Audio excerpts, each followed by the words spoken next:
The stadium was roaring that night, flashing cameras, flags waving, tens of thousands screaming my name, but inside, I felt like I was suffocating. The weight of the jersey, the noise, the expectations, it was crushing me. I tell people this often. Football looks beautiful on the outside, but sometimes on the inside it feels like a storm. And that night, I thought the storm would swallow me.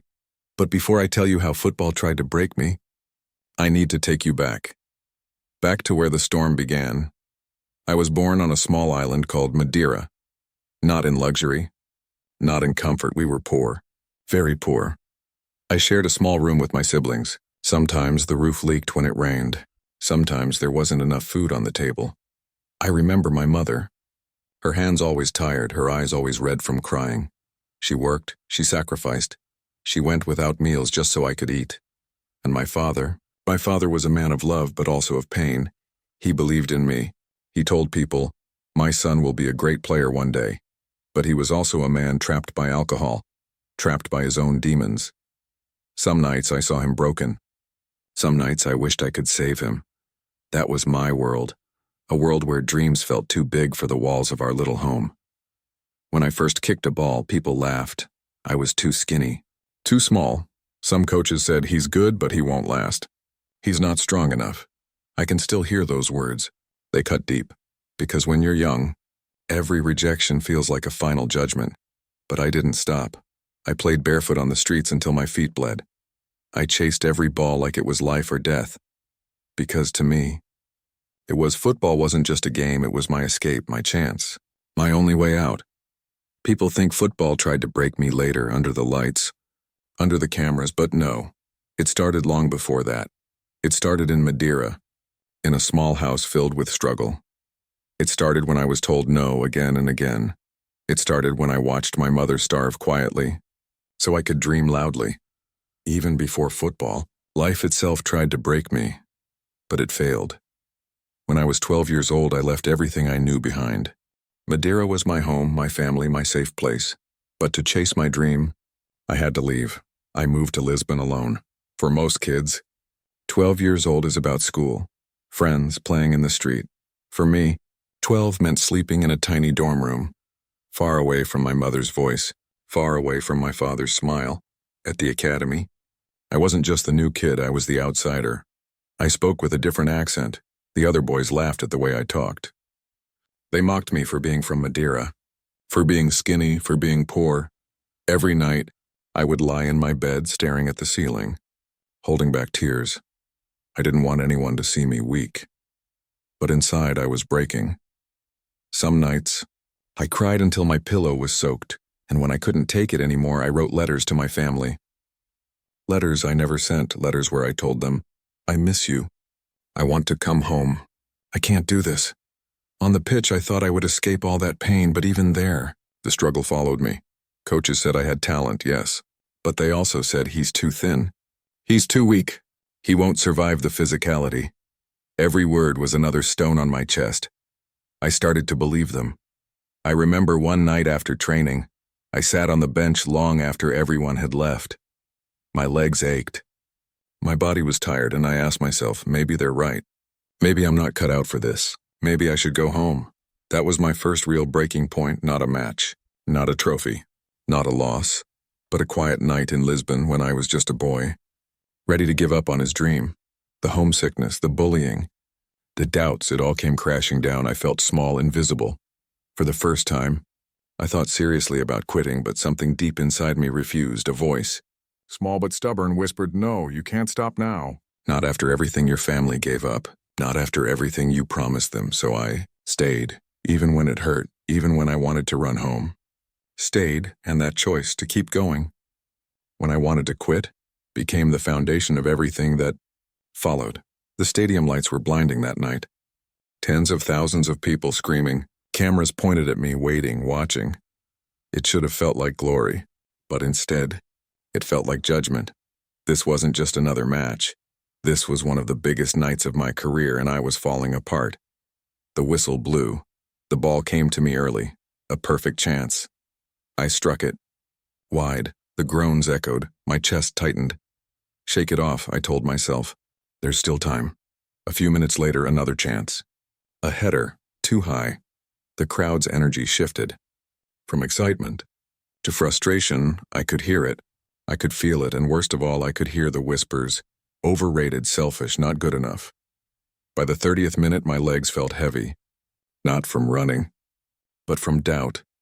Every mistake pulled me deeper into quicksand. I wasn't playing football anymore. I was surviving a nightmare. At halftime, I sat in the locker room with my head in my hands. I didn't look at anyone. I couldn't. The air was thick with disappointment. Teammates glanced at me, shaking their heads. The coach's words blurred into noise. I stared at my boots. They looked foreign, like they belonged to someone else. My hands were trembling, and for the first time I thought, maybe I can't do this. Maybe they're right. Maybe I'll never be enough. In that moment, I wanted to quit right there, walk out, never come back. And then, like lightning, I saw him, my father, standing outside the bar where he worked, drunk but proud, pointing at me whenever football was on TV. That's my son. He's going to be the best in the world. I saw my mother working herself to the bone, skipping meals so I could eat. I saw her crying when I left for Lisbon, whispering, "Go, make us proud." And I realized this wasn't just my dream. This was their dream too, their sacrifice, their faith, their love. If I gave up now, I wasn't just quitting football, I was quitting them. When I walked back onto the pitch for the second half, something had changed. Not the crowd, not my critics, not my teammates, me. I wasn't playing to prove them wrong anymore. I was playing to prove my family right. The ball came. I ran. Every step burned, but I kept going, and then, across into the box, I leapt. Time slowed, my head connected. The ball hit the net. Goal. The roar of the crowd shook the stadium, but the only sound I heard was my father's voice, echoing in my head. That's my son.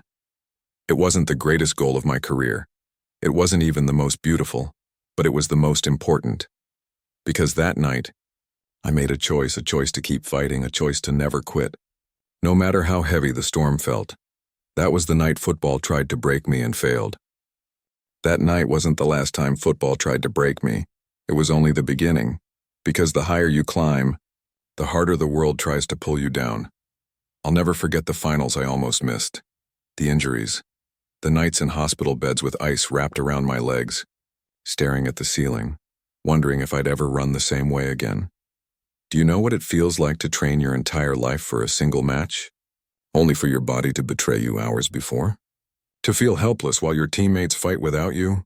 Again, football tried to break me, but lying there broken, I remembered Madeira. I remembered that pain is temporary, but quitting lasts forever. So I came back every time stronger. There were red cards, 2 big games, finals, derbies, 1 rash tackle, 1 moment of anger, and suddenly the whole world points fingers. He's reckless. He's selfish. He's let his team down. Walking off that pitch, leaving my teammates behind, was like walking through fire. The shame burned. The anger ate me alive, but shame doesn't define you. What you do after it does. Again, football tried to break me, but I learned to turn anger into fuel. Then came the scandals, the headlines. Stories about my life, my family, my choices.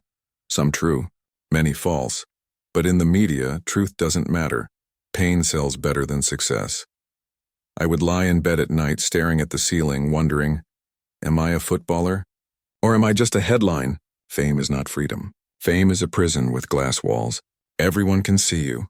Everyone has an opinion. But nobody truly knows you. Again, football tried to break me, but I refused to let lies define who I am.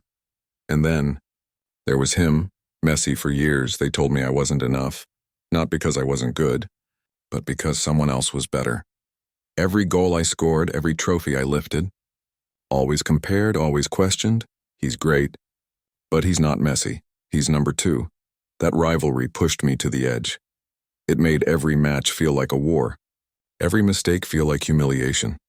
Some nights I hated it, but more nights I was grateful, because iron sharpens iron. And without him, maybe I wouldn't have found the best version of me. Again, football tried to break me, but instead it gave me a rival who made me greater. And through it all, the injuries, the red cards, the scandals, the rivalry, there was something even heavier. Loneliness. People think success fills you, but sometimes success empties you. Hotels after matches, endless travel, cameras always flashing, millions cheering, but silence when you close the door at night. I had fame. I had money. I had trophies. But there were nights when I felt completely alone. Again, football tried to break me. But I learned. True strength isn't found in the cheers. It's found in the silence when you stand alone and still refuse to fall.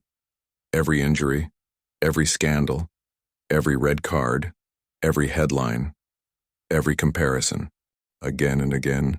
Football tried to break me, but every single time, it failed. The truth is, football never stopped trying to break me, but I never quit. Not once. And that's the lesson I carry with me. Not about trophies, not about records, but about resilience. Life lesson. Every injury, every sleepless night, every tear I shed as a boy in Lisbon. It all passed. The pain didn't last forever, but quitting would have. So remember, when it hurts, don't stop. Because pain is temporary. Growth is forever. Life lesson 2: I was doubted my whole life. Too skinny, too emotional, too selfish. But instead of letting doubt kill me, I let it fuel me. When people say you can't, smile and keep working until they have no choice, but to admit you can. Life lesson 3: I lost moments with my family. I gave up nights with friends I sacrificed. Comfort for discipline, that's the price of greatness. And if you want to rise above average, you must pay that price too. Life lesson. For the world will cheer your victories. But when the lights go out, when the crowd goes home, that's where true strength is built. Alone in the quiet.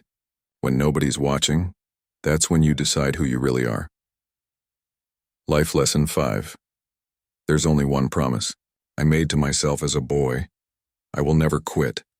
No matter the injury, no matter the loss, no matter the noise of the world. And that promise carried me through every storm. Your game, your field may not be football. Maybe it's your studies. Maybe it's your business. Maybe it's just getting through another day. But life will try to break you too. It will push you down. It will whisper that you're not good enough. It will give you 100 reasons to quit. And in those moments, you have a choice: to fall or to rise. So when life comes for you, remember my story. Remember that even when football tried to break me, it failed, because I refused to quit. And if you refuse to quit, life will fail too.